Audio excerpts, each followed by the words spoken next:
Hi, I'm Joanne Ometz of Mindfulness for Dogs. Today we're going to be doing something a little bit different. I'm going to be training a human, first using a clicker and treats, and then using a shock collar for two different simple tasks. And the reason that I want to do it this way instead of demonstrating on a dog is because the human can tell us about his experience using both methods. So here is my subject. This is Randy. We're going to do this using a technique called shaping, which is that when you start moving in the direction I want you to move in, I will click and you will get an M&M. And then when you do the task, then you get a whole bunch of M&Ms. Yes! I click and you get an M&M.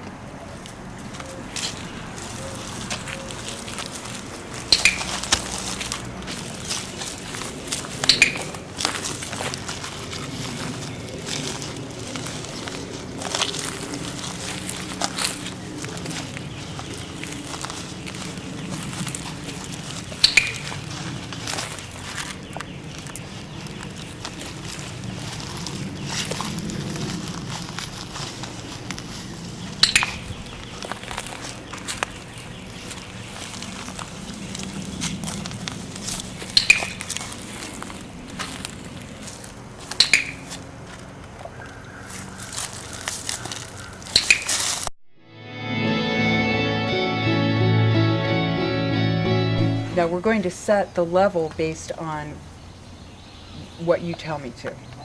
Okay. So right now it's at 0. Mm-hmm. Okay.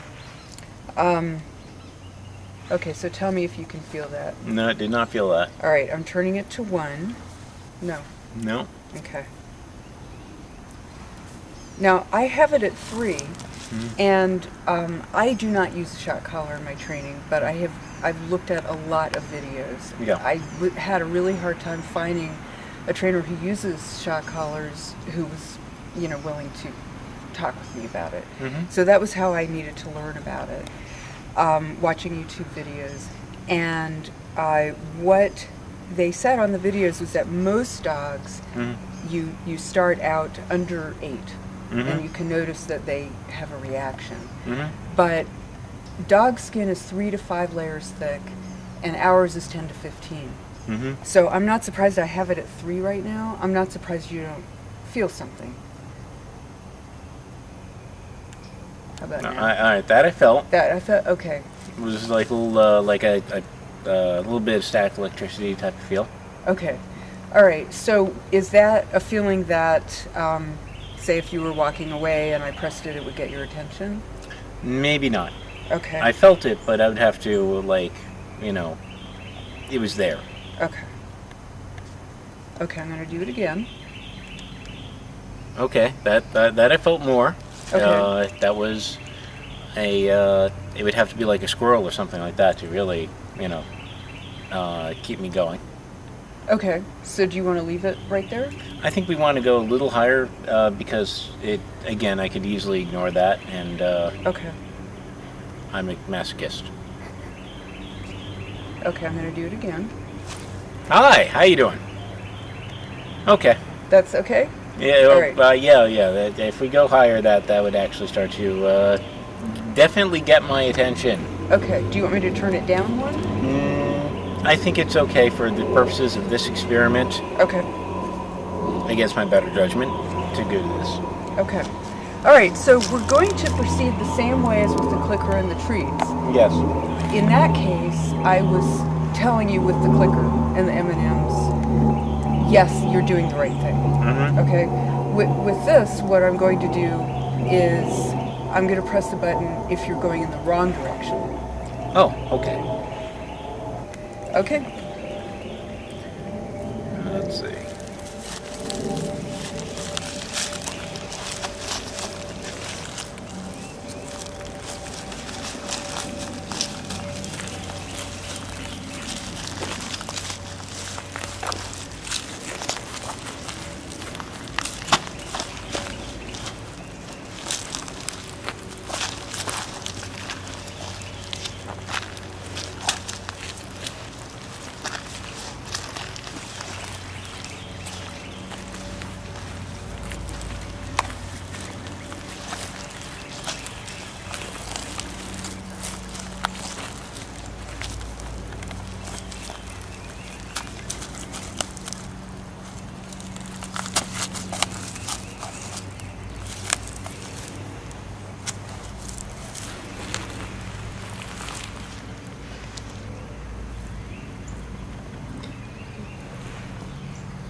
maybe I'll just hang out here. It's safer.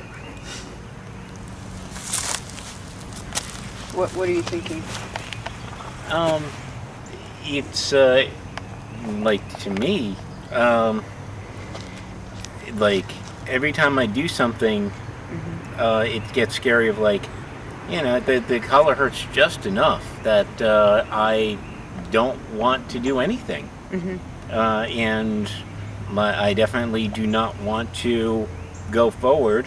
And I don't want to go back. I don't want to do anything that will get me shocked, but that also makes me not want to do anything at all. Okay.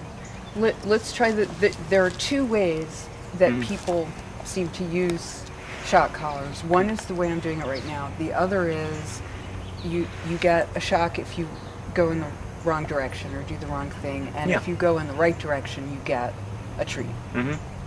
Would you be willing to try that way? Yeah, at least I get something for going forward. Oh, this shock and make a guess is brutal. Yeah. Okay. Let me get Who would that. do that? Okay. Okay. Let's see if I can earn some M&Ms here. Yes.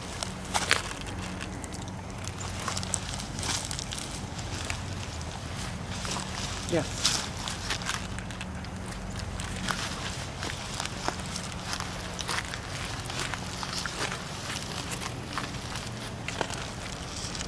Yeah.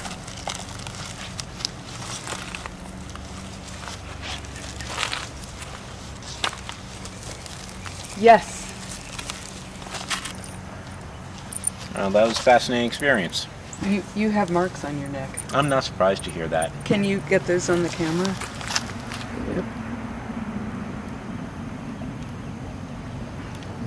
Okay.